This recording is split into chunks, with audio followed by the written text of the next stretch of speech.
नमस्कार आपण मानक daily life with Odia channel को स्वागत। चलतु आज जानिबा गीतार उपदेश दिन 41 को। श्रीकृष्ण कहउचंते जो मनुष्य खराब समय रे मन रे दुखी न थाए ओ भल खुशी समय रे मन को शांत रखि थाए, खुशी रे पागल होई न थाए, क्रोध डर प्रेम को एक समान भाबु थाए, सेही मनुष्य रे ही बुद्धि स्थिर होई थाए। सेही मनुष्य को ही मुनि बा जोगी कहा जाई थाए। मनुष्यर स्वभाव हेउचे से खराब समय रे दुखी ओ भल समय रे खुशी होई थाए।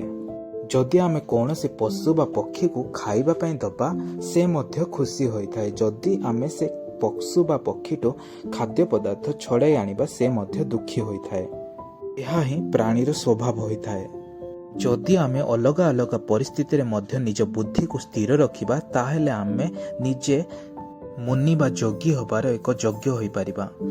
एठारे हमको बुझिबा पई पड़िबो जेतेबेले आमे कोनोसी काम रे विफल होई पडुचो बा कोनोसी परीक्षा रे विफल होई पडुचो तेतेबेले आमे दुखी होई पडुचो ओ मन को अशांत करि पकोचो।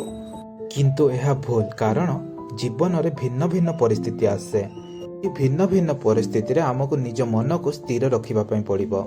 जदि आमे निज मन को बा बुद्धि को स्थिर रखि आगो को बढ़िबा ताहेले निश्चय सफलता मिलिबो।